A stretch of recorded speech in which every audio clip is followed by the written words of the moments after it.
Mari bergabung dalam program The Journey of Haramain with Umroh bareng ANB Angkatan Kedua.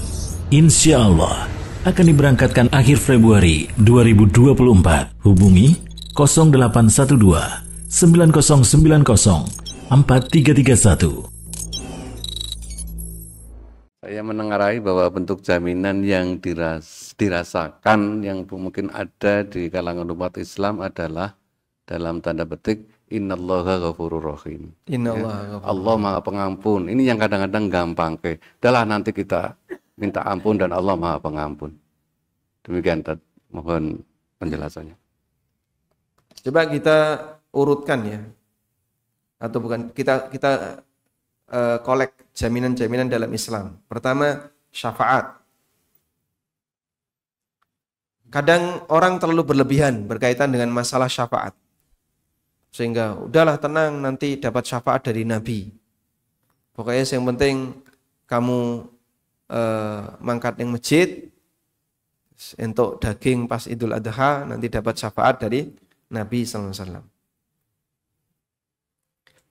Kemudian yang lain apa? Innallaha ghafurur rahim, ampunan Allah. Allah kan Maha Pengampun. Jadi kita akan diampuni oleh Allah karena Tuhan kita Maha Pengampun. Tapi ra tau salat, ora salat, ra poso, isine maksiat, Allah Maha Pengampun. Lagi jaminan dari guru. Dan mungkin bisa saya tambahkan jaminan tahlilan. Yang penting la ilaha illallah ada di sini. Saya menjumpai seperti ini di Klaten. Jadi di beberapa pelosok kampung, di situ ada orang yang nggak pernah sholat, puasa itu juga nggak pernah, kadang ngerokok sambil ke sawah itu dia ngerokok. Tapi KTP-nya Islam, dan di situ hampir nggak ada yang non Muslim, ada yang Hindu tapi sedikit, ada Nasrani juga sedikit, mayoritas Muslim.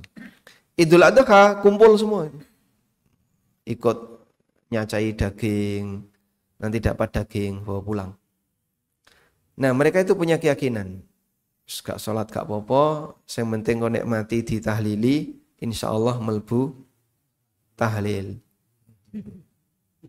Nah keyakinan kayak gini kan bahaya Pak, akhirnya dia gak beramal. Dengan keyakinan kalau sudah ditahlili pasti masuk surga. Atau jaminan dari guru yang tadi sudah kita sampaikan ya. Dan seterusnya. Padahal ini semuanya nggak bisa jamin. Selama la ilaha illallah ada di hati. La ilaha illallah ada di hati harus diiringi dengan amal. Karena kunci surga itu la ilaha illallah. Tapi kunci itu harus ada giginya. Dan giginya adalah amal. Wahab bin Munabbih pernah ditanya oleh seseorang. Alaysa la ilaha illallah miftahul jannah. Bukankah la ilaha illallah itu kunci surga? Jawab beliau, benar. Naam. Walakin likulli miftahin asnan. Tapi yang namanya kunci itu harus ada giginya. Wa asnanuhu al-a'malus salihah. Dan giginya kunci itu adalah amal saleh. Sehingga kalau nggak ada giginya ya nggak bisa berfungsi.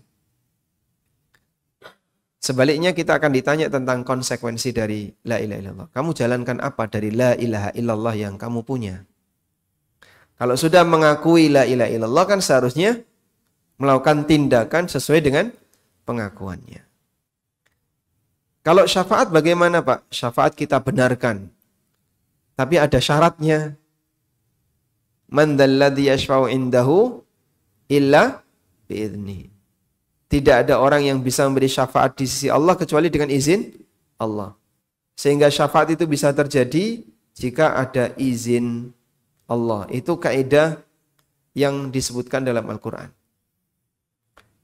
Nah, untuk bisa dapat izin Allah dalam proses syafaat itu, apa syaratnya? Kembali kepada prinsip, kamu harus taat kepada Allah. Agar diizinkan oleh Allah, orang lain bisa ngasih syafaat ke kamu. Hal yang sama juga ampunan Allah. Bagaimana mungkin orang berharap ampunan sementara dia hidupnya isinya maksiat? Ini seperti orang yang tertipu. Begitu. Jadi adanya aneka jaminan-jaminan seperti ini kita akui, seperti adanya syafaat, ampunan dari Allah. Dan ada yang kita tolak, kayak guru ngasih jaminan. Manusia nggak bisa ngasih jaminan ya.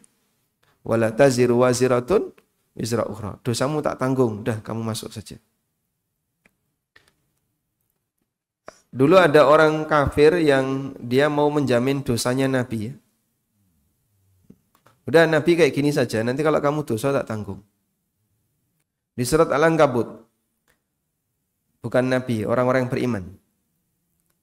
Wa qala alladzina kafaru lil ladzina amanu tabi'u sabilana. Orang kafir berkata kepada orang yang beriman, ittabi'u sabilana, ayo ikuti kami. Awakmu melu aku wae, ya. Kamu ikut saya saja. Wal nahmil khatayakum. Nanti dosamu tak tanggung. Orang kafir sembrono ya. Dia menawarkan kepada orang mukmin, pengikutnya para nabi, kalian ikut saya saja, nanti dosa kalian akan saya tanggung. Wa ma hum bihamilina min khatayahum min syai'. Padahal mereka tidak bisa menanggung dosa orang lain sedikit pun. Innahum lakadzibun.